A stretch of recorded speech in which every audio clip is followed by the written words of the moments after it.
Hello everyone, एक बार फिर स्वागत है आप सभी का अपने यूट्यूब चैनल पर। तो फ्रेंड्स, जैसा कि आप थंबनेल पे देख ही चुके हो, आज की इस वीडियो में हम डिस्कस करेंगे जीके के कुछ इंपॉर्टेंट क्वेश्चन जो मैंने आपको आगामी HP police constable written exam, HP patwari exam में ये क्वेश्चन जो होंगे वो आपको काफ़ी हेल्पफुल साबित होंगे। तो फ्रेंड्स, आपने करना क्या है, इन क्वेश्चन के शॉर्ट फॉर्म में नोट्स ज़रूर बना लेने हैं, क्योंकि रिवीजन के टाइम ये क्वेश्चन जो होंगे वो आपको काफ़ी हेल्पफुल साबित होंगे। तो फ्रेंड्स, मेरे व्हाट्सएप चैनल को भी फॉलो कर सकते हो। व्हाट्सएप चैनल का जो लिंक है वो मैंने डिस्क्रिप्शन बॉक्स में दे दिया है।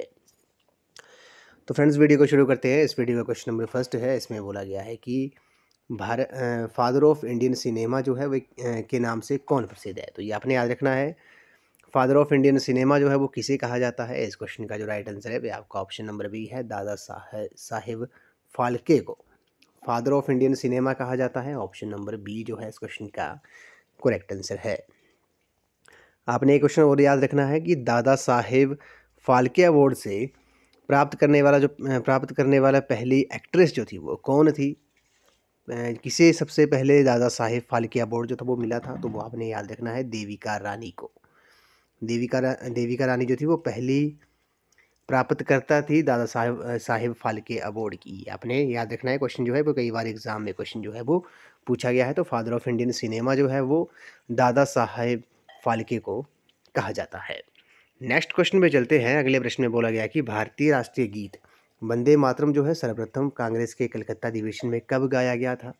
इंपॉर्टेंट क्वेश्चन है। आपको बताया वंदे मातरम जो है वो भारतीय राष्ट्रीय गीत है, नेशनल नेशनल सॉन्ग है ये। कांग्रेस के कलकत्ता अधिवेशन में कब गाया गया था। क्वेश्चन नंबर सेकंड का जो राइट आंसर है वो आपका ऑप्शन नंबर बी है, 27 दिसंबर 1896 को ये गाया गया था। और इसके जो रचयिता हैं वे कौन है, वे बंकिम चंद्र चटर्जी हैं। ये आपने याद रखना है। और आनंद मठ से वंदे मातरम जो है वो लिया गया है।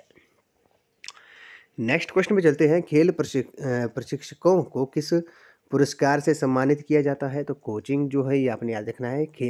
प्रशिक्षक जो होते हैं खेल प्रशिक्षक, उन्हें द्रोणाचार्य पुरस्कार जो है उससे सम्मानित किया जाता है। कोचिंग के लिए दिया जाता है, स्पोर्ट्स कोचिंग के लिए कोचों को दिया जाता है। ये आपने याद रखना है। ऑप्शन नंबर बी जो है इस क्वेश्चन का राइट आंसर है। नेक्स्ट क्वेश्चन पे चलते हैं। भारत का सर्वोच्च नागरिक सम्मान कौन सा है। तो भारत का जो सर्वोच्च नागरिक सम्मान है वे कौन सा है, वे भारत रत्न है। ये आपने याद रखना है। ऑप्शन नंबर ए जो है इस क्वेश्चन का करेक्ट आंसर है। नेक्स्ट क्वेश्चन पे चलते हैं। भारतीय संविधान जो था वो कब लागू हुआ था। तो भारतीय संविधान जो था वो 26 जनवरी 1950 को 26 जनवरी 1950 को भारतीय संविधान जो था वो लागू हुआ था। ऑप्शन नंबर बी इस क्वेश्चन का करेक्ट आंसर है।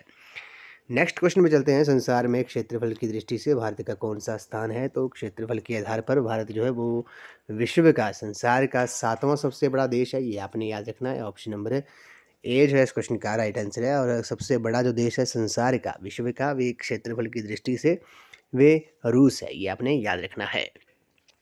अगले प्रश्न में चलते हैं। भारत के राष्ट्रीय चिन्ह पर लिखित सत्यमेव जयते किस ग्रंथ से लिया गया है। इंपॉर्टेंट क्वेश्चन है। तो सत्यमेव जयते जो है भारत के राष्ट्रीय चिन्ह पर ये लिखा हुआ होता है, किस ग्रंथ से लिया गया है। इस क्वेश्चन का जो राइट आंसर है वो आपका ऑप्शन नंबर बी है, मुंडक उपनिषद से ये लिया गया है। ऑप्शन नंबर बी इस क्वेश्चन का करेक्ट आंसर है। नेक्स्ट क्वेश्चन में चलते हैं। भारत में प्रथम महिला मुख्यमंत्री कौन थी। तो ये आपने याद रखना है कि भारत की प्रथम महिला मुख्यमंत्री, किसी राज्य की पहली महिला मुख्यमंत्री जो थी वो कौन थी, वे श्रीमती सुचेता कृपलानी थी, जो कि उत्तर प्रदेश की मुख्यमंत्री, चीफ मिनिस्टर थी। भारत की पहली महिला मुख्यमंत्री थी किसी राज्य की। अगले प्रश्न में चलते हैं। संविधान का अनुच्छेद 370 जो है वो कौन से राज्य में लागू है। ये इस क्वेश्चन का जो राइट आंसर है आपका ऑप्शन नंबर बी है, जम्मू कश्मीर में धारा अनुच्छेद 370 जो था वो लागू था। लेकिन 5 अगस्त 2019 को धारा 370 जो थी वो जम्मू कश्मीर से हटा दी गई थी, समाप्त कर दी गई थी। और उसके बाद जम्मू कश्मीर को दो अलग यूटीज़ में, दो अलग केंद्र शासित प्रदेशों में विभाजित किया गया था, एक जम्मू कश्मीर में और एक लद्दाख में। अब भारत में प्रेजेंट में 28 राज्य हैं और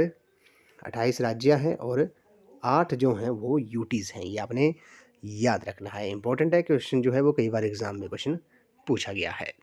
अगले प्रश्न में चलते हैं। किस देश में मुस्लिम जनसंख्या सर्वाधिक है। तो विश्व में सबसे अधिक जो मुस्लिमों की जो संख्या है वे किस देश में है, वे इंडोनेशिया में है। ऑप्शन नंबर बी इस क्वेश्चन का राइट आंसर है। इंडोनेशिया की जो राजधानी है वे जकार्ता है। ये भी आपने याद रखना है। अगले प्रश्न में चलते हैं। अगले प्रश्न में बोला गया है कि 29 जुलाई 1957 को स्थापित international atomic energy agency IAEA का जो मुख्यालय है वे कहाँ पे स्थित है? तो वो आपको पता है ये वियना में है, जो कि ऑस्ट्रिया की राजधानी है। ऑप्शन नंबर बी इस क्वेश्चन का करेक्ट आंसर है। अगले प्रश्न में चलते हैं। डेविस कप संबंधित है, तो डेविस कप का जो संबंध है वे किससे है? तो डेविस कप का जो संबंध है वे आपका लॉन टेनिस से है। ऑप्शन नंबर ए इस क्वेश्चन का करेक्ट आंसर है।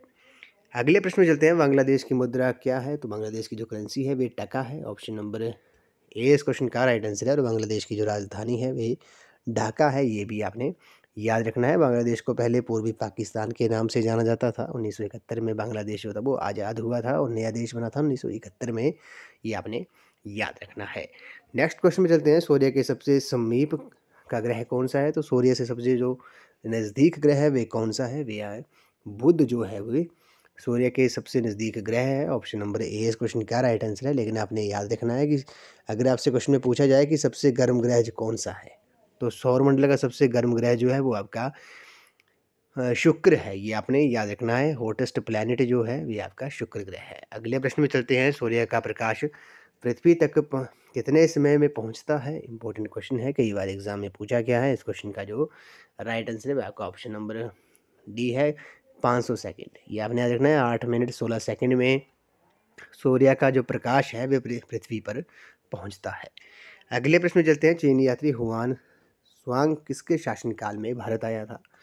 तो इस क्वेश्चन का जो राइट आंसर है वे आपका ऑप्शन नंबर बी है, हर्षवर्धन जो है। हर्षवर्धन जो है इस क्वेश्चन का करेक्ट आंसर है। नेक्स्ट क्वेश्चन में चलते हैं। बौद्ध साहित्य की अधिकतर ग्रंथ जो है वो किस भाषा में है? तो इस क्वेश्चन का जो राइट आंसर है वो आपका ऑप्शन नंबर सी है, पाली जो है इस क्वेश्चन का राइट आंसर है। बौद्ध साहित्य के जो अधिकतर ग्रंथ है वे पाली भाषा में है। अगले प्रश्न में चलते हैं। 14 भारतीय व्यापारिक बैंकों का जो राष्ट्रीयकरण था वे कब हुआ था? तो क्वेश्चन नंबर सेकंड का जो राइट आंसर है वो आपका ऑप्शन नंबर डी है, 1969 में 14 भारतीय व्यापारिक बैंकों का राष्ट्रीयकरण हुआ था, नेशनलाइजेशन हुआ था। अगले प्रश्न में चलते हैं। मई दिवस जो है वो कब मनाया जाता है? तो मई दिवस जो है वो आपको पता है ये 1 मई को मनाया जाता है। ऑप्शन नंबर डी इस क्वेश्चन का राइट आंसर है। नेक्स्ट क्वेश्चन में चलते हैं। म्यांमार किस देश का नया नाम है? तो म्यांमार जो है वो बर्मा, म्यांमार का जो प्राचीन नाम था वे बर्मा था। ऑप्शन नंबर सी इस क्वेश्चन का राइट आंसर है। नेक्स्ट क्वेश्चन पे चलते हैं। भारत के निम्नलिखित राज्यों में से किस राज्य का समुद्र तट सबसे लंबा है? तो ये आपने याद रखना है। सबसे लंबी जो कोस्ट लाइन है, कोस्ट लाइन जो है वो गुजरात स्टेट की है। ऑप्शन नंबर सी इस क्वेश्चन का राइट आंसर है। समुद्र तट जो है वो सबसे लंबा है गुजरात स्टेट का, ये आपने याद रखना है। अगले प्रश्न में चलते हैं। भारतीय संविधान के किस अनुच्छेद में भारतीय नागरिकों के मूल कर्तव्य शामिल हैं? तो क्वेश्चन नंबर 6 का जो राइट आंसर है वो आपका ऑप्शन नंबर सी है, अनुच्छेद 51 में भारतीय नागरिकों के मूल कर्तव्य जो हैं वो शामिल हैं। नेक्स्ट क्वेश्चन में चलते हैं। कृष्णा नदी पर निर्मित नागार्जुन सागर बांध जो है वो किस स्टेट में स्थित है? तो ये आपको बताइए। आंध्र प्रदेश में नागार्जुन सागर बांध जो है कृष्णा नदी के ऊपर है और ये आंध्र प्रदेश स्टेट में है। और आंध्र प्रदेश की जो राजधानी है वे अमरावती है। अगले प्रश्न में चलते हैं। भारत के योजना आयोग का प्रथम अध्यक्ष कौन था? तो प्लानिंग कमीशन के जो फर्स्ट चेयरमैन थे वे कौन थे? वे इस क्वेश्चन का जो राइट आंसर है वे आपका ऑप्शन नंबर बी है, पंडित जवाहरलाल नेहरू जो थे वो योजना आयोग के प्रथम अध्यक्ष थे। अब योजना आयोग का जो स्थान है, प्लानिंग कमीशन का जो स्थान है वे नीति आयोग ने लिया है। 1 जनवरी 2015 को 1 जनवरी 2015 को प्लानिंग कमीशन की जगह, योजना आयोग की जगह नीति आयोग का गठन किया गया था। और नीति आयोग का जो अध्यक्ष होता है वे प्रधानमंत्री ही होता है। तो नीति आयोग के पहले अध्यक्ष कौन थे? तो श्री नरेंद्र मोदी थे। प्रेजेंट में भी श्री नरेंद्र मोदी जो हैं वे नीति आयोग के अध्यक्ष हैं। अगले प्रश्न चलते हैं। अंतरिक्ष में जाने वाली प्रथम महिला कौन थी? तो क्वेश्चन नंबर 9 का जो राइट आंसर है वह आपका ऑप्शन नंबर ए है, वेलेंटिना टेरेस्कोवा जो है इस क्वेश्चन का राइट आंसर है। अगले प्रश्न में चलते हैं। किस नगर को निषिद्ध नगर फॉरबिडन सिटी कहा जाता है? तो क्वेश्चन नंबर 10 का जो राइट आंसर है वह आपका ऑप्शन नंबर सी है, डी है, लहासा जो है तिब्बत को फॉरबिडन सिटी जो है वो कहा जाता है।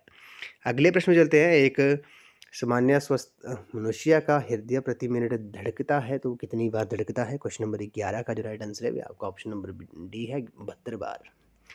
नेक्स्ट क्वेश्चन में चलते हैं, grand old man of India जो है वो किसे कहा जाता है? तो grand old man of India जो है वो दादा भाई नौरोजी को कहा जाता है। ऑप्शन नंबर ए इस क्वेश्चन का राइट आंसर है। नेक्स्ट क्वेश्चन में चलते हैं, अंतर्राष्ट्रीय मुद्रा कोष IMF का जो मुख्यालय है वे कहाँ पर स्थित है? तो इस क्वेश्चन का जो राइट आंसर है भी आपका ऑप्शन नंबर बी है, वाशिंगटन DC USA में है।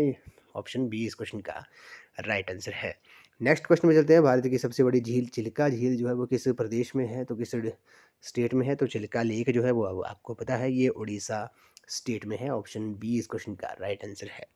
अगले प्रश्न में चलते हैं, भारत के राष्ट्रपति के चुनाव से संबंधित विवाद जो है वो किसके द्वारा निर्णित होते हैं? तो राष्ट्रपति के चुनाव से संबंधित जो विवाद होते हैं उसका निपटारा कौन करता है? इस क्वेश्चन का जो राइट आंसर है आपका ऑप्शन नंबर सी है, सर्वोच्च न्यायालय। इस वीडियो को लास्ट क्वेश्चन है, किस वर्ष हिमाचल प्रदेश में संपूर्ण विद्युतीकरण का जो उद्देश्य था वो प्राप्त कर लिया था? क्वेश्चन नंबर 16 का जो राइट आंसर है आपका ऑप्शन नंबर ए है, 1988 जो है इस क्वेश्चन का राइट आंसर है। तो फ्रेंड्स आज की इस वीडियो में बस इतना ही। आज हमने जीके के कुछ इंपॉर्टेंट क्वेश्चन डिस्कस किए जो मेनली आपको आगामी HP पटवारी एग्जाम और HP police constable written exam में ये क्वेश्चन जो होंगे वो आपको काफ़ी हेल्पफुल साबित होंगे। तो फ्रेंड्स आज की इस वीडियो में बस इतना ही। आई होप आपको ये वीडियो पसंद आई होगी, तो वीडियो को लाइक शेयर एंड कमेंट जरूर कर दें और चैनल को सब्सक्राइब भी जरूर कर दें। तो थैंक यू फ्रेंड्स।